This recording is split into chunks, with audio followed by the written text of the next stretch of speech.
Welcome to ACF Chef's Table webinar series. Today, we're going to be doing our webinar series on an introduction to ACF's 2025 trend report. You're going to notice something a little bit different. We were calling this ACF Chef's Forum before. Now we're calling it ACF Chef's Table webinar series. Going along with that little bit of branding that we're talking about, as we have our ACF Chef's Table Forum, we have our ACF Chef's Table webinar series, and we're going to have something else new coming to you later in this year too. So just keep an eye out for that. But love that new branding for us. So for those unfamiliar with the American Culinary Federation, we're the leading organization for culinary professionals offering education, certification, and a community for chefs and food service leaders. If you're not yet a member, today's webinar is a great example of valuable resources we offer. Today, we're going to be doing something a little bit different. I personally will be taking a deep dive analysis on what's cooking and culinary trends of 2025. This is coming straight from us as the culinary authorities with the American Culinary Federation, and we're looking forward to sharing those, and I'm looking forward to sharing those trends with you today. So I am Christopher Tanner, ACF's Executive Director. I'm excited to be here with you. And I just want to make sure you take the time to feel free to ask questions during the Q&A function at any time. I'll be asking my own questions of myself today from all of you. So I'm looking forward to seeing that and going through all that with you. As I mentioned, we're going to be sharing our 2025 trend report. This is the second year we're going to be doing our trend report here for the ACF. As the leaders in culinary excellence here for the United States, we really felt it was important for us to continue doing this. As the leading culinary authorities in America, it's truly an honor to be able to look at what we have going forward and taking some trends that we can be able to make really relevant to you. Food service operators, anywhere from fine dining restaurants to casual dining. And that's really what this trend report is really meant to do. So as we look and dive into trends really start with fine dining chefs all the way at the top level, and they kind of trickle down in a process. First, they end up going was, you really fine dining restaurants, those top 10 restaurants you find in any major city. They start looking at these trends, they start cooking them, they start doing something a little bit different, but the audience is very small. What we're looking to do here is present trends that are more sustainable long-term and that can be utilized in the workplace for you every single day. As they continue to grow, these trends, sometimes they start with fads, they go really quick, they grow up really fast, and then they die really fast. We're not looking at those. We're looking at trends that slowly build from that fine dining phase, then going into probably, your Food and Wine magazine or some of those other areas. You start seeing Data Essential and Menu Matters starting to track some of these through the third-party research trend with their firms. And then you start seeing them come into mainstream. You start seeing them come into consumer packaged products. You start seeing them come into chain restaurants in different spaces. And then when something goes into proliferation, you end up seeing a trend that goes from just being here in America going over to overseas. And one of the things I often talk about is if you look at the Hoi Fung Sriracha sauce. Originally, sriracha is from Sriracha in Southeast Asia. It's a province in Thailand. And it turned into a sauce that was here made in California, which was kind of an all-purpose sauce. Really wasn't made after the traditional sriracha. It was kind of a mishmash of Southeast Asian along with some Chinese flavors and other flavors that are in there. But what's interesting about this sauce, which became an American sauce, it was actually exported to Thailand too, or you can go to Australia, or you can go to different parts of the world. And that's really where you get that proliferation stage. And that's where you know that you could pretty much put this trend in everywhere. So I remember back 30 years ago in some of the places I would work at, probably actually 20 years ago, you'd find that Hoi Fung Sriracha. It would be in our cafeteria for the staff that we would put it in the hotels or whatnot. And the fine dining restaurants would start using it. We'd use it on the menu. And now you just see it absolutely everywhere. So it's really a cool thing to see how trends evolve and change. So we look at 10 trends. We have 10 trends for each year. As I mentioned, this is year 2. The first trend we're going to look at here is soulful soul food. Soulful soul food really looks at the culture of what soul food has been, part of our culture, really that's been here from the founding of our country. We have folks from the soul food variations that you find, the Gullah cuisine, Geechee cuisine, Creole cuisine down south, that really where a lot of this started. But people are literally looking at those ancestral roots and trying to bring some of that culture and bring it across the country. So it's not just into these little enclaves that you're finding. As you saw in last year's trends, which continues to grow, we had culinary mashups. We find this modern fusion of these trends where we're taking some of those soul food flavors and blending them together with different flavors. You might take a fusion of, let's say, you got the picture right there of you'll see right there, it's chicken and waffles, where you might put some different Asian flavors that go in there. That sriracha I just mentioned might go into the hot sauce, the maple sauce that goes over to the waffle. You might find some Korean pickles that go on top of it, as you see in the picture. Just a lot of different fusion things you have in there, and even bringing it to vegan. Are there vegan options out there? You see, vegan chicken is one of the things that are on there. A lot of people are taking that and making it approachable to a broader audience. There are healthy interpretations. Soul food is often seen as a cuisine that's not as healthy. And I was talking to Lakeisha, who's in our one of our Michigan chapters earlier today, and she was mentioning that as she does her presentation that'll be at our national convention this year, a lot of things are not necessarily healthy in the traditional soul food. So we're taking lighter interpretations of that. We're seeing a lot more of air frying, grilling, as I just mentioned, plant-based interpretations of some of these things and just lighting it up a little bit. And it's going on a lot of menus that just make it a little bit more appealing for the lighter palate. In that sustainability, and we're going to see another trend on this later in the trend report. We're looking to embrace a lot of the heritage ingredients that were there in the past, heritage grains. So you see Anson Mills that's down well, we're here in Florida, so I would say up in the Carolinas.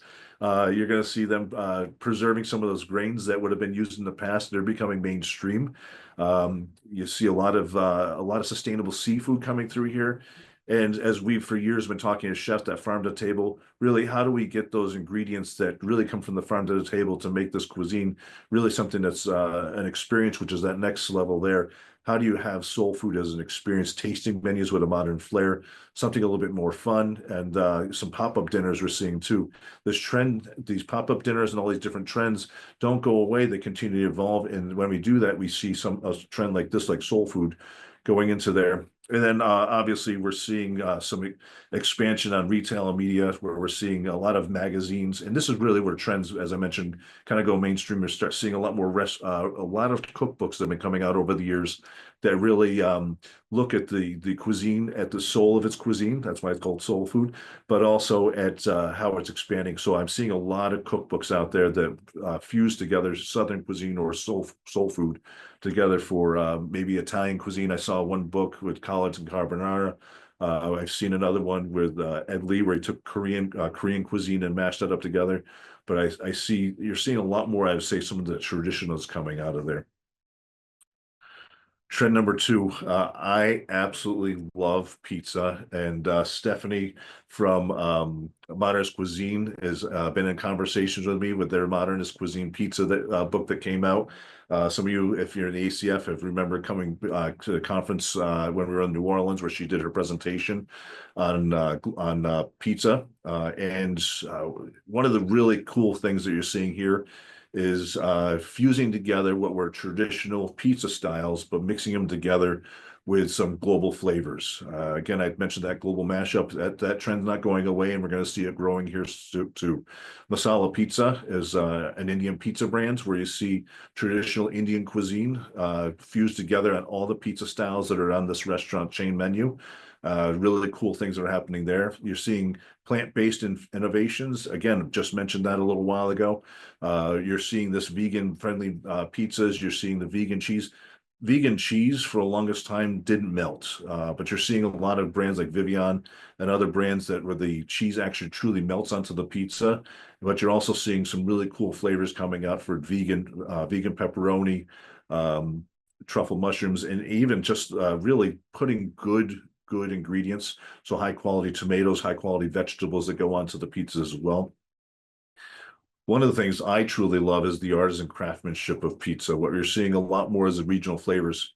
We're here in Jacksonville, Florida, with the headquarters for American Culinary Federation and I literally can almost get every style of pizza that can be found in the world here in Jacksonville, Florida. I can go from Jet Pizza to get my Detroit pizza. I also can get that, oddly enough, at a place called Brooklyn Pizza, which does one of the best Detroit pizzas I've had outside of Detroit.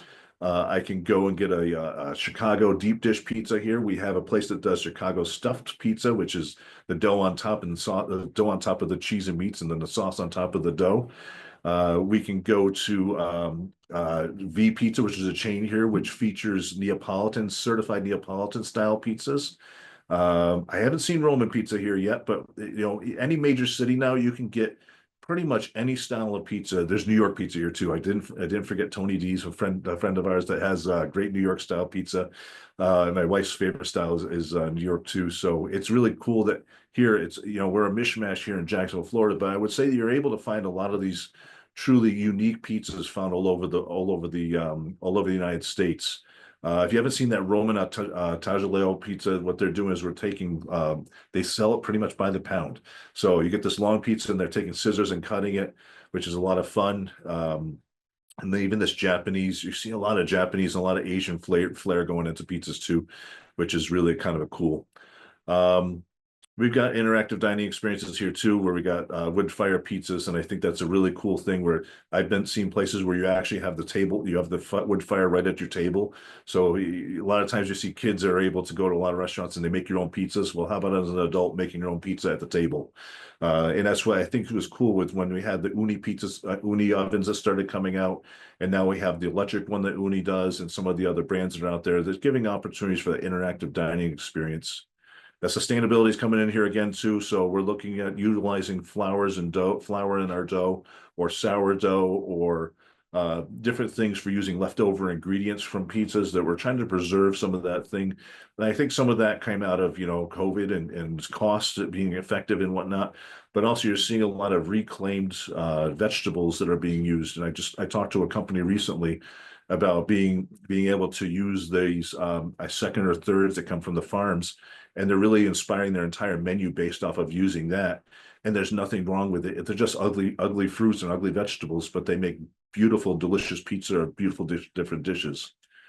Then lastly in here, I like to talk about pizza beyond dinner, breakfast pizza. And who doesn't love pizza? Who doesn't love breakfast? Putting that together is something I think are really cool. Taking dishes. So we've probably all seen chicken Parmesan pizza, or we've seen, carbonara pizza, but how about putting shakshuka on for it? So you got your spicy tomato sauce, you got your poached egg that go on top, but even you're seeing churro pizza. So churro is a flavor of those deep fried Mexican donuts. You can do that with a pizza where you're having all those flavors that kind of incorporated in there, and have some sort of cheese, cream cheese, or different type of flavored sweet cheese that goes on top of that, or creme fraiche from our friends over at Vermont Creamery that we could put onto there to have something delicious. So there's just a lot of opportunity here to take that pizza beyond the dinner time frame.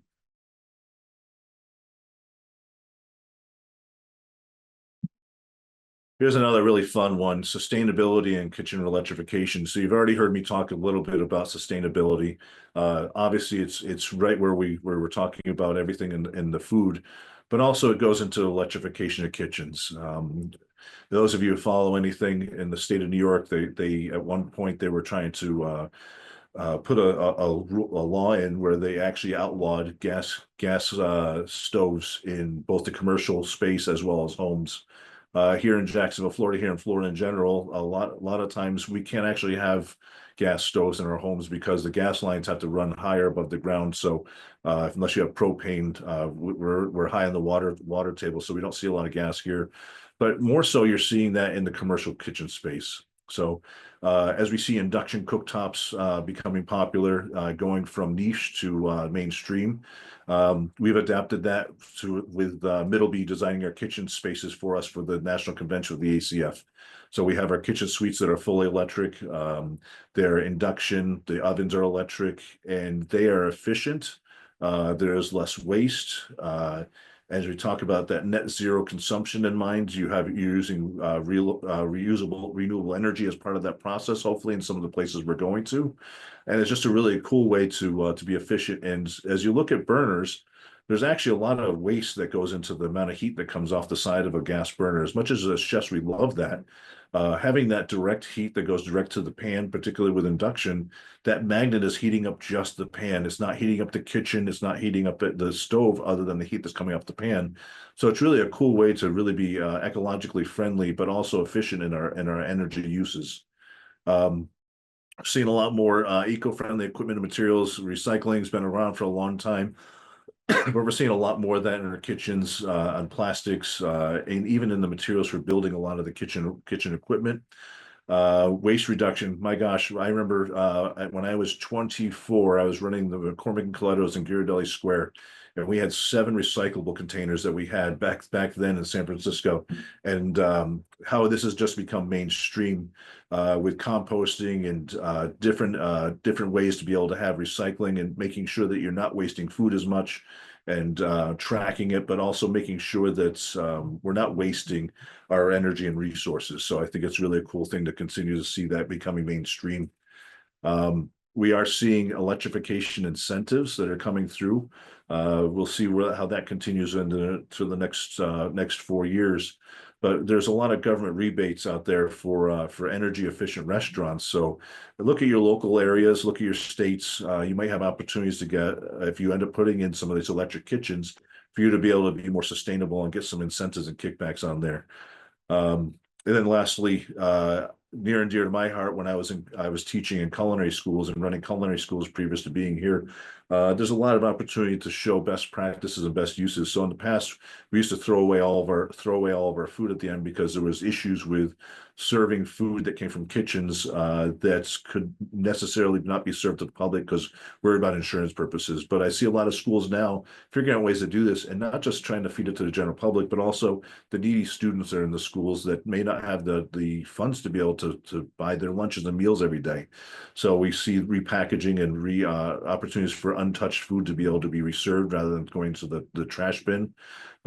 But also we're seeing a lot, as I mentioned earlier, we're seeing a lot of this electric equipment going into kitchens too. Again, becoming mainstream rather than something that was in the past that was kind of on the periphery. Well, here's a fun one. Our friend Tiffany Poe, hopefully she's on here with us listening right now and seeing culinary tech integration as one of our trends. If you were at the National Convention, she started on this conversation, as did Chef Rich Rosendale. We're seeing a lot of tech integration. Back when we had the trend report that a CPG company I worked with years ago, we put these smart kitchens as one of the entry level areas for probably, I would say it was about 8 years ago, and it was really kind of niche. And here we're becoming mainstream. I mean, every oven that you seem to buy at home seems to have a smart appliance that can go with it with your phone. If you want to turn the oven on and off. But now we're actually seeing this inside of our kitchens. Pretty much almost every large production kitchen has a combi therm oven in it. And I remember years ago when these first came out, it looked like it was an iPad that was on the front of it that was powered by auto adjust for temperatures. You could put your recipe in there, but now you can run this right from your phone. I think that AI is going to continue to grow in this area. And as I mentioned on here too, using voice commands and being able to talk directly to it. Especially when we're in a realm where we have a shortage of staff. This started before COVID. I was on a trend panel prior to COVID talking about our shortage of staff in the industry, and COVID hurt us even more in the industry because those of us that were passionate about the industry stayed in the industry. Those other people that were doing it just as a job moved on to a different career set. So those people did not come back. They went and found other opportunities to go work. We need to have these smart kitchens and other technology pieces in our kitchens to help make up for some of that lack of skilled staff that we have in the kitchen. There is data-driven cooking being used now too. These recipe platforms, as I mentioned, that are integrated into a lot of these combi therm ovens, but also into some of the apps on the phones, and especially as you see in the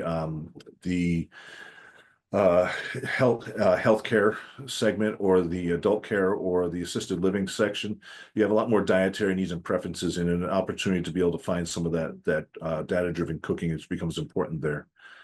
Robotics and food prep. I saw a lot of this at the National Restaurant Association for the last couple of years. Anything from French fry robots, which are taking the French fries from the freezer to the fryer to the basket, to the waiters that go out there because you're robotic servers. And I even saw at the NRA show this past year, the robotic bartender that literally was a robot, looked like a person kind of there, but also had another one with just arms that was able to make not just a cocktail, but also the coffee shop as well there. So I'm starting to see that. Those are still a little bit niche because they're a little bit expensive, but I think you're going to start seeing some of this grow in our industry.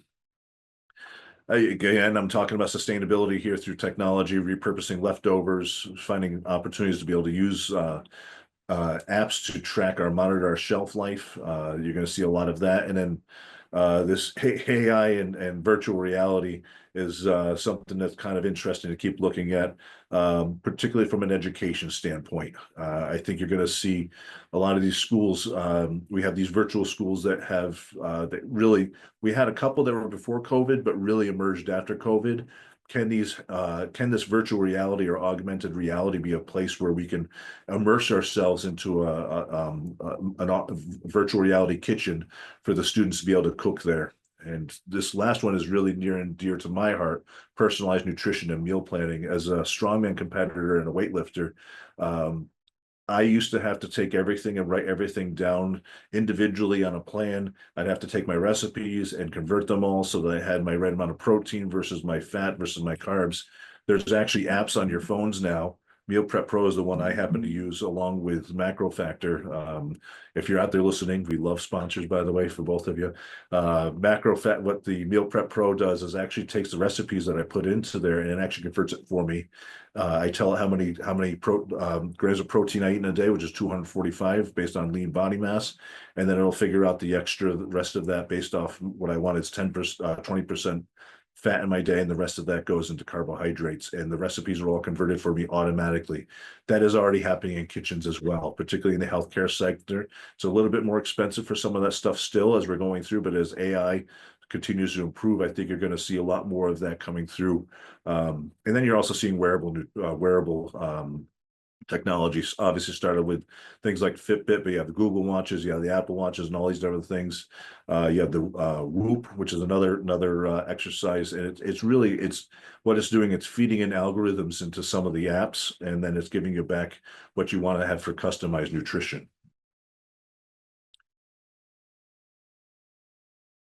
Vegetable renaissance. This is a trend I've been watching probably for more than a decade. And it just continues to grow and it continues to change and it continues to be something that not only just it certainly was niche. Oh gosh, when you looked at sausages, vegan sausages, which I've made a lot of those in the past, they were not delicious, particularly the consumer package companies. But as demand has grown and demand has changed, we're seeing not just those plant-based food, plant-based analogs, but we're also going back again. And Farmer Lee Jones, if you're out there and you happen to be listening, or someone sends this along to him, this is a lot of inspiration from some of the things you've been doing over the years. I think that in the fine dining restaurants, we saw some of these specialty ingredients that were going into different places, but now we're seeing this mainstream. We're not just seeing this in fine dining. We're not just seeing this in magazines or different places that are high end, but we're seeing this in your local in your regional chain restaurants. You're seeing some of this stuff go into fast food dining and casual dining. It's just a really vegetable centric has become one of those things. If you don't have it on the menu, you're doing a disservice to your customer at the end of the day. Global flavors really shine here as well. Instead of just having roasted carrots, can you take Ethiopian Berber, throw it in there, Japanese miso with eggplant, which just marries really well with that, the sweetness and that sour that comes from miso into the bitterness of the eggplant. And just a lot of other global flavors that are going around there. So if you want to go to a Cajun restaurant, if you want to go to as I mentioned earlier, pizza or some of those other places, you're seeing a lot of this global flavor inspiration going in here. So it's not just your plain boring vegan dishes or vegetable dishes. And I hesitate to call it vegan too, because in here, you're not just seeing vegan, you're seeing vegetarian, you're also seeing this flexitarian continue to be in there where people want to cut down on the amount of particularly animal protein and putting vegetable protein in there instead. So it doesn't have to be tofu, doesn't have to be tempeh. It can be any of your cruciferous vegetables, so your broccolis, your cabbages, your cauliflowers. A lot of those are fairly high in protein as well. They are vegetables.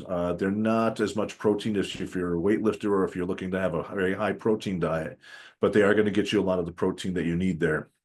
You do have complete protein on tofu and tempeh, but there's different areas, particularly when you're in fine dining, you may not care about that as much, but I think you should worry about that and look into that. A lot of innovative cooking techniques are being used in the vegetable renaissance as well, with sous vide cooking, dehydration, a lot of torching and grilling and fermentation, charring. One of my favorite things still, I remember years ago, and it's still a popular thing, is taking a barbecued carrot, so smoking a carrot and serving that Alabama white barbecue sauce with that. Such a delicious flavor combination. It's just really good. Um, Plant-based comfort foods are sitting in here as well. We're seeing a lot of plant-based, as I've mentioned over the last couple of years. It's going into that comfort food space. And comfort food became really popular during COVID, and it's not going away, but the plant-based versions of that are becoming very popular. Farm to Table has always been here, going to continue going through. That's like thanks to Farmer Lee Jones and a lot of those other inspirations in there. And then we're seeing a lot of vegetables and beverages and desserts too. We're seeing carrot halwa, or the carrot desserts you find in Indian restaurants. You're seeing avocado being incorporated into a lot of different things from a healthful fat standpoint for avocado mousse. We're seeing, oh gosh, it's such a weird, interesting thing to see beet juice put into so many things. Not one of my favorite things, but making margaritas or making cosmopolitans out of that, or the cucumber gimlet, or some other rich smoothies that you're seeing in different places. We have a new Asian market here called RD International in Jacksonville, and there's a whole vegetable smoothie section on there. And it's from a global standpoint, though. It's Thai, Southeast Asian Thai cuisine is the inspiration there. So talking about Asian cuisines here, Chinese cuisine, and what an appropriate year for us to look at that is one of our new task forces. We have an Asian Alliance task force here in the United States for American Culinary Federation, and certainly we have Shirley Chen on there, who has taught Chinese cuisine at the Culinary Institute of America for a number of years, and has probably influenced so many of you in the industry that graduate from the Culinary Institute of America. And you have her to thank and others to thank to bringing that inspiration to us. But here, what we're seeing with Chinese cuisine in particular is we're actually seeing regional influences. We're not just seeing, the American Chinese restaurant that many of you are used to with General Tso's chicken and orange chicken, which is not, most of those are not authentic Chinese dishes, but we're seeing dumplings, which I'll talk a little bit more in a second, but especially dim sum. We have Hunan province items. We have Fujian. We have just all these different things that are from the different Szechuan cuisine. Huge. There's a Szechuan chain that's in Philadelphia that I absolutely love that. We're getting these real authentic flavor experiences. But again, as I mentioned, these modern interpretations of this, how can we take some of this and make it fun? How can we make it as a dim sum and a new different take? So we have this place called Lucky Cat Dim Sum, and they have a steamed hamburger bun. So it's literally a cheeseburger bun. So it's all the flavors that would be in a cheeseburger, but put into you would have a steamed barbecue bun, Chinese barbecue bun, but putting in there as the cheeseburger flavors. So really fun on that. But then also taking things like Peking duck and putting the tacos. We already have Peking duck that we put into the crepes. Why not turn it into a taco as well? Plant-based is there again, as we talked about. Char siu, which is usually done with pork belly or pork shoulder, can be done with tempeh, can be done with tofu and different flavor profiles, and cooking that low and slow and getting up those really fun flavors. And then that handcrafted artistry, that place I just mentioned, Lucky Cat Dim Sum, everything's made from scratch. So a lot of times when you've gone to these big dim sum houses and some of these Chinese restaurants over the years in major cities, for years we had staff that was able to make all that stuff from scratch, and then we went to commercial consumer packaged good companies or wholesale companies that made them. Now we're going backwards again and going back to handcrafted artistry and making sure we're using authentic flavors, handcrafted and hand dumplings. And we just had a dumpling session, handcrafted dumpling session that was done at the National Convention last year by one of our members, and a master chef taking that dumpling and turning it into something that you can take back to your customers. Sustainability and local sourcings in there as well, as I mentioned before, and this interactive dining experience back again on here. There's a lot of hot pot and barbecue concepts that you've seen Korean barbecue, but you also see the Chinese barbecue where you can actually cook this at the table. The hot pot experience where you can actually cook many of your dishes in the hot pot. And just making, wouldn't it be a cool to just do a Peking duck carved table side? So, we've done duck, we've done fish table side, but taking this Peking duck and bringing it to the table side, I'm seeing a lot of that, whereas just as much seeing comfort food where I've seen Martha Stewart's restaurant in Las Vegas, where they're carving the chicken table side. I'm seeing this also where Peking duck is carved table side, and even T-smoked chicken too. So really a fun, interactive way to see those trends come to life. Who doesn't love pickles? So trend number 7, global flavors. So many of us are used to growing up with the Vlasic pickles or the deli pickles that we have. I'm originally from upstate New York, where we have a lot of the Jewish or Italian delis where we see these pickles in there. But global pickles are from all over the world. Almost every single major cuisine has some sort of ethnic pickle that's used as a preservation method. So in India, we have achar. Korean kimchi, as you've probably seen. Middle Eastern spices can be thrown into a classic brine, and there's even fruit kimchi that's out there that's pickling. And but you're seeing it in many traditional Eastern or Western cultures as well. So Polish pickling, which a good chef of mine, Joe Perry-Jackie, will be talking about that at the National Convention this year. Then we get into innovative pickling ingredients. If you've been to the South, pickled watermelon rinds are very popular, becoming mainstream and seeing it much more often, where we actually peel the green, we take the rind from the watermelon, we take the green outer rind off of that, and then we pickle that. We're seeing a lot of different vegetables that are being thrown in there, and just again, another innovative flavors that are fun. Throwing some different ingredients that may not necessarily be in there. So as I just mentioned, watermelon rind pickles, I made those into kimchi pickles as well. So watermelon kimchi, taking the, a little bit of global flavor, putting that in there. Pickling home has been popular, extremely popular over the last 5 to 7 years, and I think that that's what's growing a lot of the desire of those home picklers to be able to wanting some of the stuff that they want to have in their restaurants. There's a lot of DIY pickling kits that you can find, but there's also a lot of stuff on YouTube that you can research and see how to do this yourself. A lot of pickles in unexpected places. I just mentioned that pickle on top of the chicken and waffles, putting something on there, or pickle martinis. You've had many of you probably had a dirty martini, but you're seeing pickle martinis that are out there as well. And we're also seeing pickleback shots where there was one restaurant that I saw years ago that you would have, it was a shot of pickle juice, a shot of bourbon, and kimchi shot and a Thai beer or something like that. It was interesting, but the pickle is one of the things. So a lot of people are doing that sort of thing. And palate cleansers. Oh, how do you make a pickled ice cream and pickled fruit sorbet? There's lots of great ways and fun things, particularly with the Asian influx of some of the Japanese cuisine you're seeing here. You're seeing esoteric ingredients go into ice cream, into sorbets. That's where some of this fun stuff comes here too, and it just becomes mainstream. So pickled plum is one of those things that you see a lot, and that's where you end up seeing that pickled ice cream come in the pickled plums or salted plums, which are kind of pickled as well. Really fun, and it could be cool to have a pickle sorbet as a palate cleanser as well, because of the acid that's in those pickles. It's really a good palate cleanser. There are health benefits in fermentation.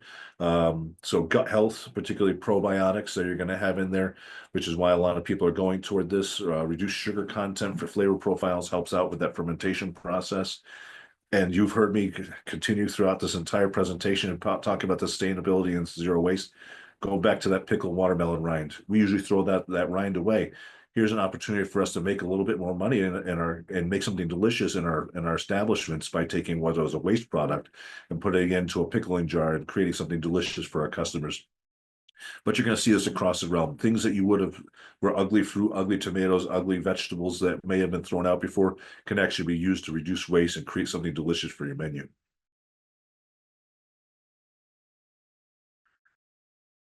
Spicy. I love spicy food. And in America loves spicy food as well. We're seeing a lot of global flavors here. What is difference about the spicy revolution now is not just about heat. This trend has been growing, And I mentioned V Pizza earlier, Global Spice Exploration. This fits right into there. They have a Colombian chili paste that they'll put onto their chicken wings, into their pizza. It's got some heat to it, but it's got a lot of flavor to it. Who hasn't had Mike's Hot Honey? That flavor coming from there, but you're also seeing the African influence that comes in there, the Indian influence that goes into there, and Caribbean. That I have this Caribbean Scotch bonnet sauce that's at home that I put on pretty much everything. But a lot of this came from that sriracha becoming mainstream, or gochujang, who came after, from Korean flavors, where we wanted to start tasting the flavors of where we came from, or where different cultures came from, and blending those flavors into the dishes and using them in different places where they might not necessarily make sense. So as I said in last year's trend, that global flavor inspiration, global pantry, we're taking these flavors and putting them into things that might not necessarily make sense. So harissa might go into something that's Indian, or something from India might go into something that is American Southern. So lots of opportunities for playing around with heat. This layer of flavors, using fermented flavors, particularly here, gochujang, sambal, and lots of umami flavor that comes out of these spicy sauces, or spicy ingredients, or spicy chili paste coming out here, give layers of flavor for you, the ability to not just have heat, but also give some flavor there. And one of the things I love about going to Indian restaurants is the customizable spice levels you can often get in restaurants. You can do this as well. So you can actually have um, a spicy Italian Calabrian chili dish, and have everything made together with all the tomato sauce and a slow level spice. But then you can also throw in a little bit more if you want. Or I mentioned the Szechuan restaurant that I like to go to, that's in Philadelphia. You can ask the spice level on it, and this is a mainstream restaurant. It's not a traditional Szechuan, but they'll add a little bit more of that the red chili oil in there to grow that flavors, that spice levels in there. But again, it's got some of that flavor there, and they use Szechuan peppercorns in there too. It's got a little bit of that tinglingness there too, so it's not just about heat. We're seeing spicy growing snacks. Lots of spicy cocktails, which I've seen, which is really interesting. Spicy chocolate's been around for a little bit. If you see Taza, which is a brand out of Boston, they have their Chipotle, which is delicious smoked chocolate, smoked jalapenos, which gets your Chipotles going into chocolate, which makes it spicy with a lot of flavor to it. And you even seen spicy ice cream. And I love trying these things. I love that sweet with heat. They call it spicy, sweet and spicy together. That's really a big trend that I've been tracking over the last couple of years. Next, there's that spicy health benefit. So capsicum is meant to has some healthness to it, and it's supposed to be anti-inflammatory for you, particularly with capsicum. Putting that into different flavors. So you see a lot of people put that into tea. And again, mentioning that sustainability sourcing as well, finding the ingredients where they're grown and supporting farmers from other parts of the world is just a really good opportunity for us to help people in the world to grow the traditional items that they're from their culture, and be able to use something that's really cool from another culture. But if we just continue to use oils or artificial and natural flavors, we're getting away from that sustainable piece, or ethical sourcing, and we're just going toward and taking people away from the farms. And no better way for us as chefs to support the industry, but is to support farmers as well. Raw Fish Rave, who hasn't had a poke bowl in the last couple of years? I'm sure you have. There's a lot of flavor profile here. So we start off with sashimi that people have known about for years from Japanese restaurants, but now we've kind of grown into poke bowls, which we have a lot of chain restaurants. A lot of us have done the salmon tartar, I almost said the taco, which is tuna, but tuna tartar cones. But now you're seeing this in tacos, and these are in mainstream restaurants. These are in chain restaurants. And then you're seeing these global influences going into fusing together with that. So kimchi, added kimchi infused poke bowl recently. So lots of really cool stuff in here, and just I think an interesting, different way to approach the flavors of raw seafood rather than just having a raw piece of fish. What can you do to it? What can you give flavor to it so it can make it just a little bit different? We have premium sustainable sourcing. A lot of you in restaurants are able to have seafood delivered to you daily, really high-end quality here, and you're getting it from the place that it's from. Rather than farm raised, you're getting this really exotic seafood. And we have a seafood chain that's here where they're farmers. They're actually not farmers, they're fishermen who are actually fishing for the seafood that's going onto their chain of restaurants that's here in Jacksonville, Florida. And I had sea robinies recently. I had lionfish recently. So these sustainable practices where we're using what was once considered an invasive species going onto a mainstream menu. We used to do special dinners for that 10 years ago, and now we're seeing it as a mainstream menu item. Diet experiences, it's not just about ready to go all fish, but we're seeing dry aging techniques being used on fish. I mentioned Rich Rosendale earlier. He's taught a lot of people doing that, and it's really kind of a fun way to have something fun, flavorful, and a little bit different. Tableside ceviche preparation, just like you're going to have your guacamole done tableside. This has been an elevated opportunity I've seen in some restaurants. Health conscious, raw seafood's healthy. And giving the omega-3 fatty acids that come from salmon or any of these fatty fish are really good for you. It's a good opportunity. And that's another reason why this is appealing to everyone because of the health consciousness. I already mentioned the fine dining aspect and how what was once fine dining is going into mainstream. So you're seeing in snacks. You've seen some of the protein bars that are out there. So Epic has their regular protein bars, but you're seeing seafood go into there, not necessarily raw, but dried. So it was raw-ish, but it's on that spectrum. I would still call it ready to eat. But you're also seeing this in mainstream grocery stores. So you're seeing those poke bowls, the sushi burritos, sashimi grates,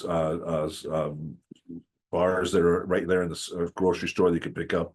But I think many of you that work in the non-commercial routes, like the where you have students in college, university dining, they're really looking for a lot of this. So it's a good opportunity for you to be showcasing that with them.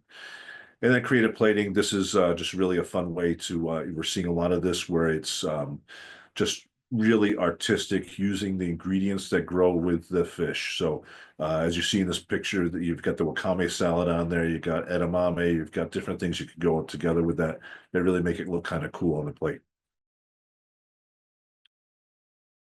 Last but not least, we're looking at nourishing beverages. I did mention a little bit about this last year when we were looking at low and no alcohol, but now we're looking at functional wellness drinks as well in some other areas. This functional wellness drinks is about gut health, so kombucha, collagen infused water. I'm seeing a lot of this in the Peak Cocktails is a brand where it's a canned cocktail that has turmeric in it, ashwagandha, probiotics in there, which has a mainstream appeal. Kavita water is one of the ones I also drink as well, which is I like the lemon with cayenne and ginger. Again, as I mentioned, the capsicum that comes from the cayenne gives that wellness that comes as part of it, but you're also getting that from the fermentation, lots of things in there. Plant-based, I can't tell you the last time I had regular cow's milk, almond milk, pistachio milk, oat milk. There's a lot out there.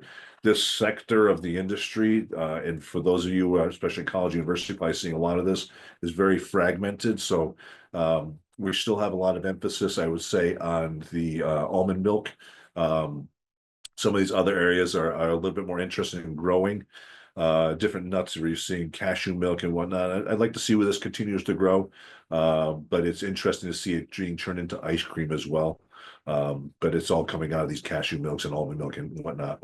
But I think where it's kind of cool is what's growing into is that golden milk, which is one of the ones I mentioned on here, was you got the turmeric together with the milk that's just a really cool flavor, but healthful. Low on no alcohol options. My gosh. So I personally don't drink, and this is one of the areas that I love because able to see all different kinds of botanic mocktails, spirit-free wines and beers. Wine has been a little bit more of a challenge, I think, for this industry. Still seeing that, but the mouthfeel that's from the lack of alcohol in the wine is harder. But Go Brewing, amongst dozens upon dozens, and even mainstream breweries like Sam Adams has a hazy IPA that's non-alcohol. Just a lot of really great beers that are out there that are just they're healthful. They're less than 100 calories a piece, and it's just a way for you to enjoy something that with your friends and family while they're maybe enjoying something else, or just a lot of people are choosing low and no alcohol options too, just out of choice. We're in dry January right now, and that's one of those areas. Um, who would have thought that horchata would come mainstream, but I'm seeing it all over the place. And because of those flavor profiles that are in there with the chili, sometimes with as well as the nuts in there and the flavor profiles, you're going to have something that's a little bit better for you. And across the Indian masala chai, so we don't call it chai tea, by the way, because that's like saying TT again. But that flavor profile has been very big, and also a lot of healthful in there with the spices that are in there. And in traditional Chinese medicine drinks, as I mentioned, I was at the Asian market yesterday, and there's tons of traditional Chinese medicine drinks that are there. And then I went over to the grocery store to Publix and to Whole Foods and saw those things there as well. So they'd certainly come mainstream. And again, this particularly, I think, serves to the college university feeding sector as well. But I'm also seeing a lot of this on not just fine dining restaurant menus, but also bars. My wife and I happened to go up to Amelia Island a couple weeks ago, and they had a number of these different and the non-alcoholic section. They had cultural flavored non-alcoholic drinks in this area, which were much more interesting than just getting a mocktail. Was just some of the mocktails that some other places do. They're just putting grenadine and Sprite together or something. Sustainability and local sourcing going in here again, really utilizing scraps for some of the fermentation, particularly. I think this fits very well. Using locally sourced ingredients. And last but not least, this enhanced hydration. These are not necessarily what you think of as the sports drinks. So you think the prime beverages that are out there, and even Rain and some of the other ones are creating these hydration beverages. Some of them are coconut water based. Some of them have electrolytes added to them in other areas, and it just ends up being a good way, particularly if you are a regular exerciser, that you need to have those the hydration levels to maintain. Gives an opportunity for that. So that is the end of my presentation, and I'm going to take a couple questions here. So truly hope you enjoyed that. And my first question here, how does the electric stove work with wok pans? So good question. And we actually have two wok burners. So there's actually a wok induction burner that it's curved on the bottom, and you're actually able to put the pan right into the wok burner, and that gives you the opportunity to be able to do that. So it's quite simple. They've come up with interesting ways to do that. So not an issue at all. Next question, what would be a spicy or hot alternative if someone's allergic to chilies but wants that kick? So I did mention the artificial or natural flavors in there, so there are opportunities to do that. If capsicum is part of the issue, not the chilies, that's an easy solution for you.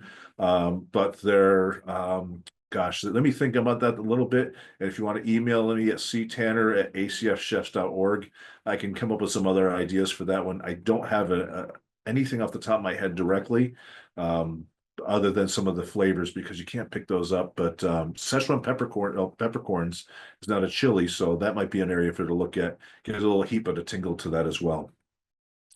And then I've got a couple more questions here. What trend in this year's trend report are you most excited about? Oh, pizza.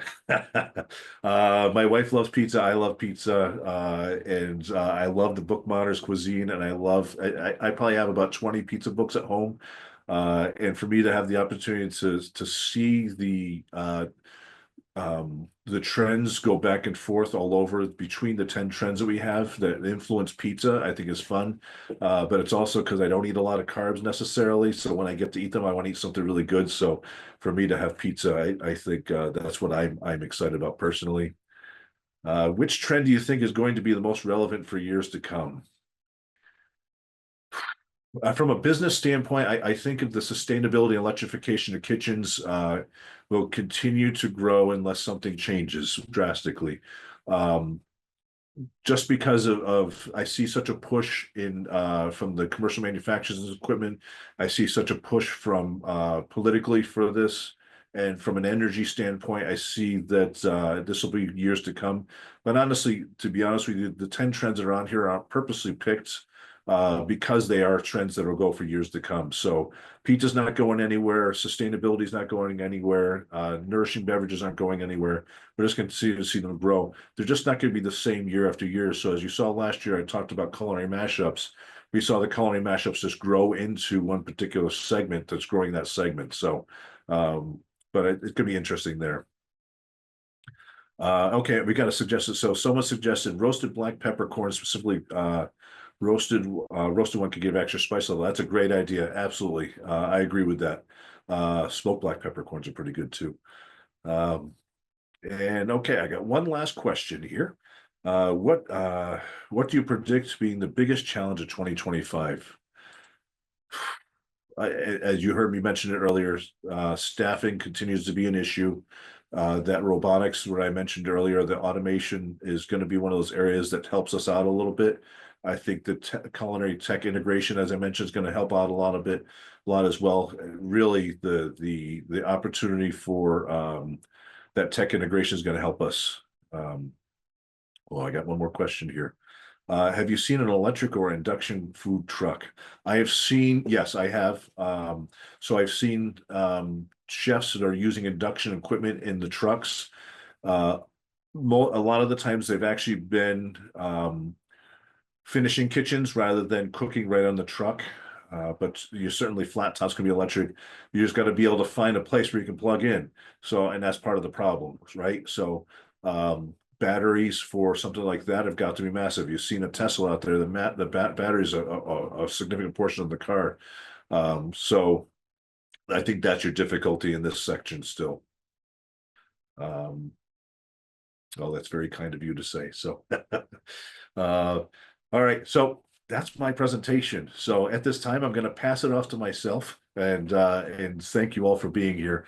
I appreciate taking the time to listen to me for the 2025 ACF Trend Report. Please be on the lookout for the survey that you'll receive in the next day or so, which you'll need to complete to earn your continuing education hours. I truly hope you join us for our next webinar on February 12th as the newly formed core, which is Culinary Opulence, representing everyone, program task force presenters on the February trends of soul food. So one of the reasons we came up with this trend report is to really build this out and have an opportunity for our members to talk about our trends.